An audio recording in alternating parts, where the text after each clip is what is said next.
Well, good morning again, Grace. Is that not cool? 10 people in this service, 4 in the other. That is so exciting. But I'm going to be honest, I have a nightmare that I'm going to fall into this. Like 2 a.m. last night, I'm pretty sure I woke up because of that. Like there's just this fear that normally they've got it covered, and when I walk across, I'm always worried I'm going to fall right through. And now I'm worried I'm just going to fall in because it's just there. But it's so cool, and I haven't fallen in yet, so I've made it 2 out of 3. Let's see if I can make it through this one. I wanted to start out this morning with a bit of a technical question. How many of you know what this is? Raise your hands. We're going to be interactive today. Nobody really? Okay, well, if you've got a child in Grace Kids, or you have a grandchild that goes to Grace Kids, you would know that this is it's a label maker.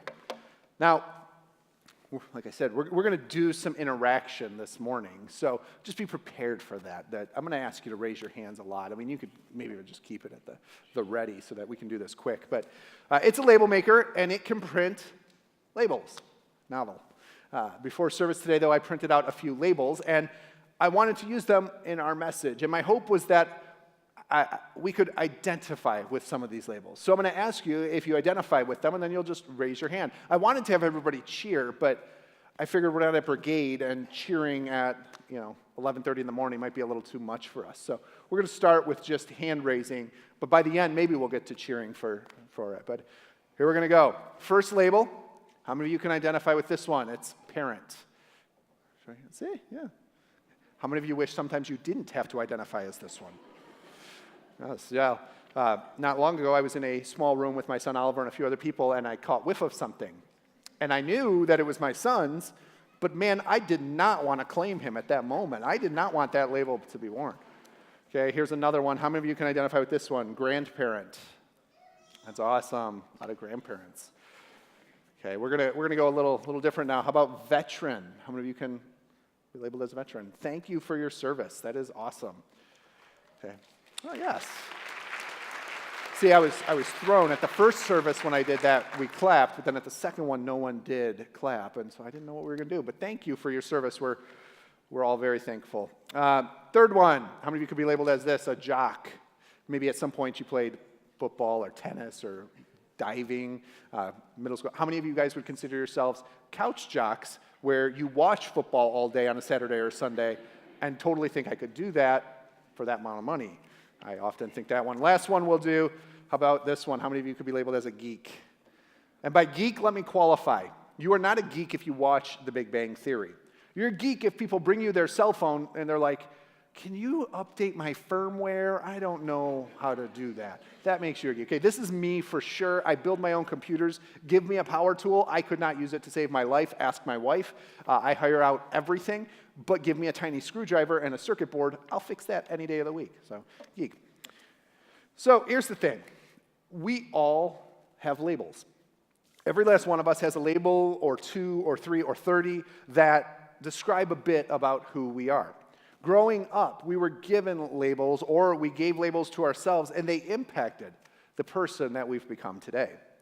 My name is Patrick Williams. I'm the executive pastor here at Grace, and I'm going to be honest, I have been labeled. Some of you may have already labeled me. I guarantee you the staff have labeled me. I hope in good ways, but let's be honest, it might not be. I have been labeled. And a lot of those labels, I was given when I was growing up. I gave myself labels, some good, many of them bad, and they impacted who I was and who I became. And so I want to be open, and I want to share a little bit about myself with all of you. We haven't known each other for very long, and you don't know me very well. So I'm going to give you an insight into my life, and I'm going to tell you a few of the labels that I've been given. When I was in 7th grade, I was diagnosed with a kidney disease. It was nothing life-threatening, but it was still a big enough deal that I needed to receive treatment for it. And one of the side effects of that treatment was weight gain. And so in 7th grade, towards the end of the year, I started my treatment. And by the time 8th grade rolled around, I had gained a lot of weight. So much so that a number of my friends who hadn't seen me all summer couldn't even recognize me. So interactive part, let's get a good awe going, like you really feel bad for, it was tough. But I attached a label to myself at that point in my life, and it was this one, not attractive.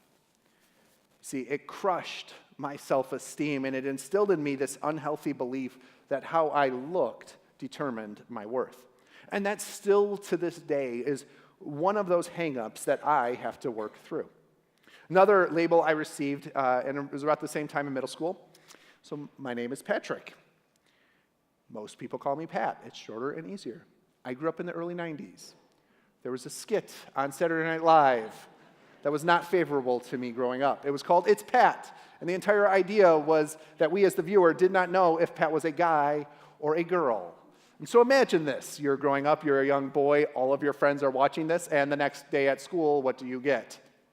A lot of teasing and torment. And so I attached a second label to myself at that point, and it was that I was not cool.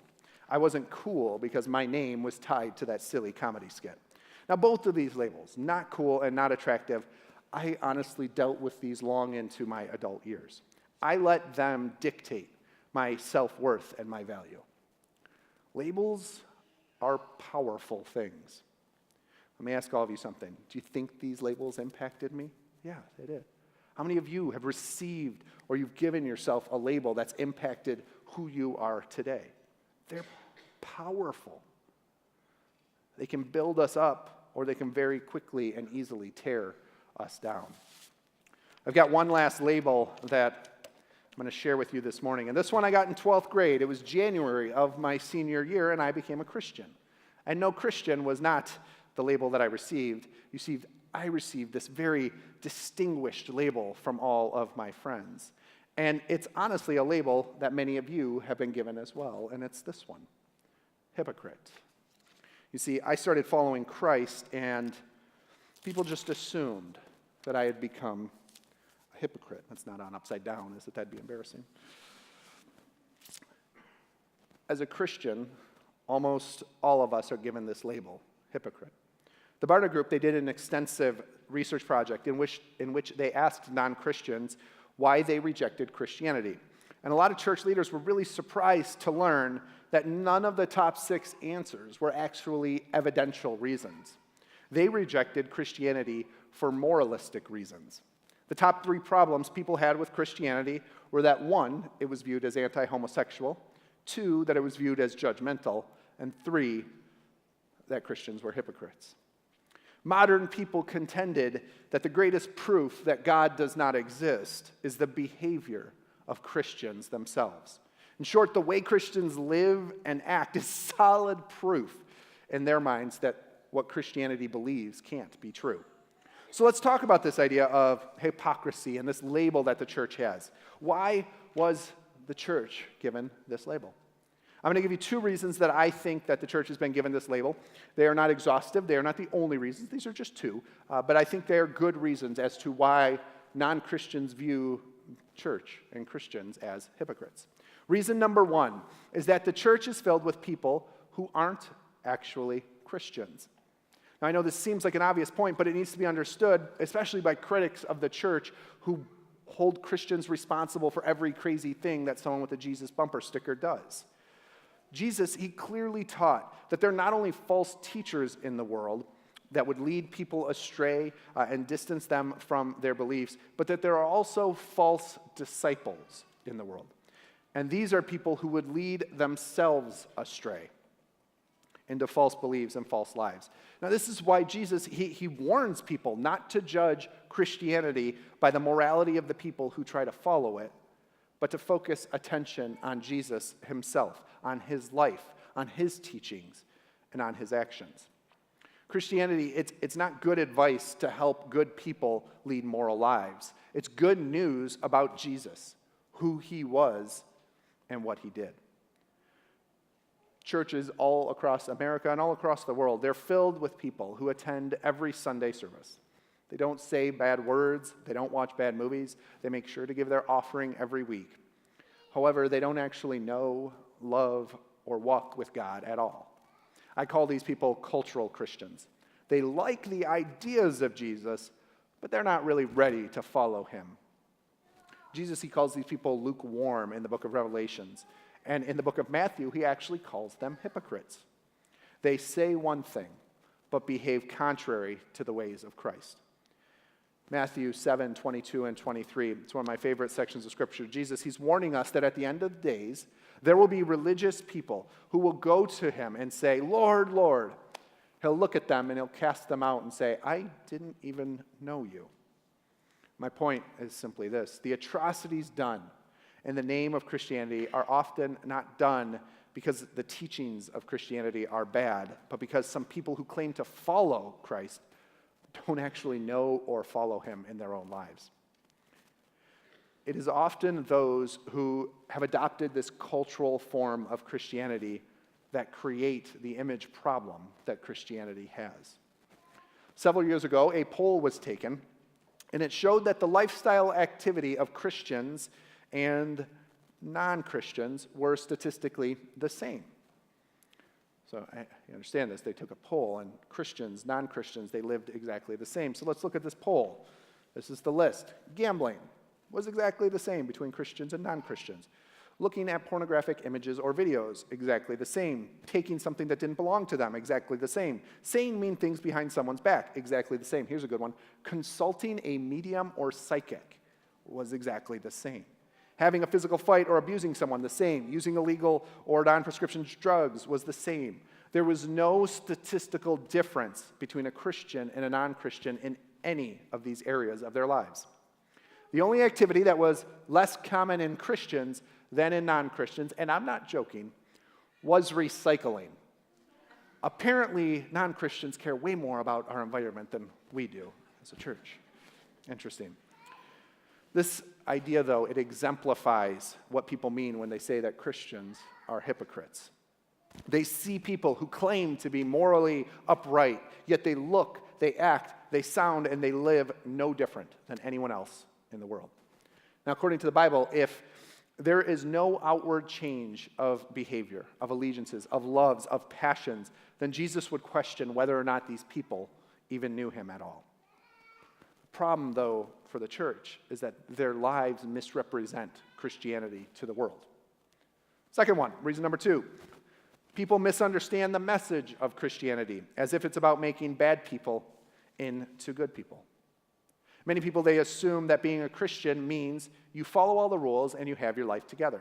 They assume Christian equals good person, when the opposite is true. The gospel, it's not about what we can do for God or good advice, but it's about what God has done for us, which is the good news. Jesus lived a perfect life because we cannot live a perfect life. That's why we, as Christians, we live in humble dependence on God's grace. So if this is the core of the Christian faith, then what should we honestly expect the church to look like? Well, it certainly should not look like a country club of perfect people sipping lemonade waiting for the first tea. But instead, people should expect the church to look like a hospital. It's a gathering of broken, messed up people who admit that they're sinners. And by that, I mean that they're people who admit they've disregarded God's ways and have tried to live life on their own. They admit they're broken, they're messed up people, but they're seeking the love and grace of a saving God. The church should be seen as a people whose heads are low in reverence and would appreciate it if God would just forgive us this one last time. They should not see the church as a bunch of entitled and proud people. If those far from God could see the church as a hospital, as a place where people are coming to get help and to work on their issues, rather than condemning Christianity because Christians aren't instantly good after attending one church service, people might recognize that people are at a different place in their lives in the process of becoming like Christ. And maybe people would be more willing to live in that place where grace and sin meet. Just because someone attends church doesn't mean he or she is a mature follower of Christ. I'm going to apologize now for the story I'm about to tell. If you are sensitive, I have already apologized and asked for you to forgive me. So we'll let that be known. If there is a complaint, you can take it to Pastor Tim. He will yell at me, but I've already warned you, so we should be okay. I read a story this week. It was about a small church startup, and it was meeting in an elementary school. It was meeting in their gym. It was located on a quiet suburban cul-de-sac. Now, the church, it was growing, which is an awesome thing. And people would come and they would park wherever they could find an empty spot, in front of a driveway, in front of a fire hydrant, on someone's lawn. And the pastor, he got a call on Monday morning, and a guy was calling to complain that one of his church attendees has parked on his lawn. And he said he got out and he told the person to move the car, but the guy was in, here, I'm apologizing now, guy was in such a hurry to get to church with his young family, he turned around, he gave the guy the finger and said, "Screw you, I'm late for church," and went on his way. Now, we could easily accuse this man of being a hypocrite and making a mockery of Christianity. But before we do that, we should learn a little bit more from his story. He and his family were just starting to explore Christianity. They just started coming to church. They came from a very, very unchristian background. And they'd not come to a point in their walk with God where their talk was kind and respectful. Their lives were a mess. But they were coming to a hospital to get help that they desperately needed. So those are two reasons that the church has been labeled hypocrites. Reason number one, church is filled with people who aren't actually Christians. And reason number two, people misunderstand the message of Christianity as if it's about making bad people into good people instead of a message about what God has done and is doing in, with, and through us. But what do we do about that? We're hypocrites. It's a pretty fair and it's honestly a pretty accurate representation of the church. What do we do? So I'm going to break down my response to that question. I'm going to speak to two groups of people. I'm going to speak to Christians, and I'm going to speak to non-Christians, or I'm going to speak to the church and to those that aren't too familiar with church. So to the church first, what do we do about this label? And the first thing I want to say to you is actually to recite a scripture verse to you. It's Romans 12:2, and it says, "Do not conform to the pattern of this world." Don't conform. Don't let yourself be like the world. Don't let yourself get caught up in the labels that the world tells you are important. It doesn't matter how much you make. It doesn't matter how big your house is. It doesn't matter how many Apple products you bought on day one. It doesn't matter if you're a stay-at-home mom, if you're a CEO, or you're a McDonald's employee. The things that the world says are important do not matter. Church, do not conform to the pattern of this world. But Paul, he continues in this verse, and he says, "But be transformed by the renewing of your mind. Then you will be able to test and approve what God's will is, his good, pleasing, and perfect will." Do not conform, but be transformed. Be more like Christ. Pretty cool. 1 John 2:6, it says, "Whoever says he abides in him," which means Jesus, so whoever says he abides in Jesus ought to walk in the same way in which he walked. Do not conform. Let God transform you. Be more like Christ. Be authentic. Be real. And most importantly, follow Christ. And when I say follow Christ, I mean actually follow him. Don't be or allow yourself to become a cultural Christian. Actually follow Christ.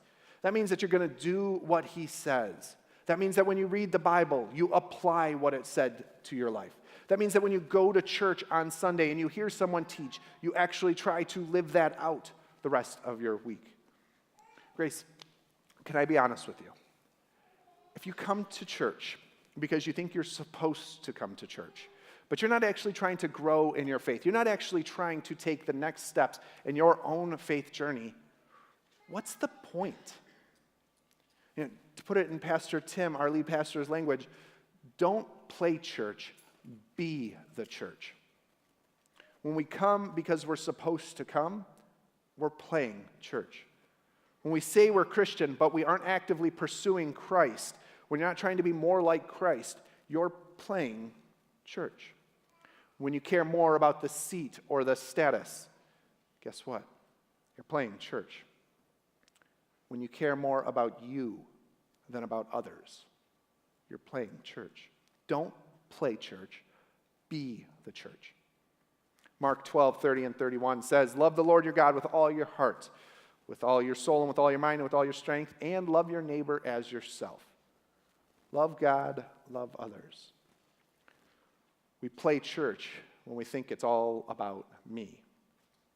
We are the church when we realize it's about us loving God and loving others. Now, to the not so familiar with church, first thing I want to say to you about this label of hypocrites that the church has been given is this: don't give up on the church. Remember to think of the church as a hospital with people that are still growing, they're still learning, they're still healing from their own hurts, habits, and hang-ups. The church, it is full of people that are still growing with God. Second thing I want to say to you is this: as you evaluate and you learn and you explore Christianity, focus on Christ, not on Christians. To be honest with you, if you focus on Christians, we will let you down time and time again. But if you focus on Christ, He will never let you down. Grab a Bible. If you don't have one, take one from under our chairs. We don't mind. Actually, I didn't ask, but go ahead anyway. I'll take the flak for it. Take a Bible if you don't have one. Open it up. Read the Gospels, the books of Matthew, Mark, Luke, and John. Ask yourself these two questions as you look at the story of Jesus. What did Jesus teach, and how did He live? I guarantee what you will find in this book is not what you will see from many of us, but it is what we're trying to work our way to. The last thing I would say to you is this: find places where Christians are being open, where they're being honest, where they're being vulnerable about what they're going through. Find places where you can see real, authentic followers of Christ who are trying to be more like Christ. Now, a great place to find those is actually in one of the ministries that we support called Celebrate Recovery. Every Thursday night at 6:30 p.m., you can come in, you can visit, anyone can come, and you can hang out, you can meet, you can hear stories of real, authentic Christians who have hurts, who have habits, who have hang-ups, but are trying to work through them. They're trying to be more like Christ. I got to visit for my first time a few weeks ago, and I was blown away by the authentic and the real example of Christianity as a hospital. If you see that, you're going to understand that hypocrite is not the label for many of us. Another great example is what we got to see earlier today with 10 baptisms. We got to hear the stories, and we got to see firsthand the public declaration that these individuals made, that they've died to their sin, but have risen again with Christ through baptism. They're individuals who are making every effort that they can to be more like Christ. They're trying to actually follow Him in all areas of their lives. They're not perfect. They will probably slip up, but they're trying. And that's a great example to all of us. I wanted to close the message by simply saying this: my name is Patrick Williams. I'm the executive pastor here at Grace Fellowship Church. I have many, many labels, but this is not one I want to have anymore. I'm a Christ follower. I'm trying to become more like Christ every day. I don't want to play church. I want to be the church.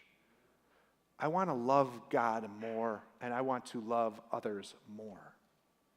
Friends, don't let yourself wear the label of hypocrite any longer.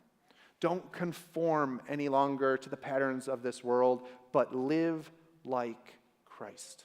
Focus on His teachings, on what He taught, and how He lived. Grow in your love for Him. Be bold in taking the next step in your faith journey like the 10 individuals did today.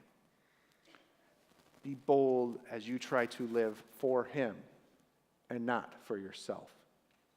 Grace Fellowship Church, let's not play church. Let's be the church. Join me in a word of prayer. Jesus, help us to shed the label of hypocrite for those in our lives. Help us to live our life each and every day for You, bringing glory and honor to You. Help us to strive to be more like You, truly following who You were, how You lived, and what You taught. Lord, help all of us to remember that our church is a hospital that is full of people that are broken and hurting. Lord, help us to find healing, to find peace, and to find freedom in You.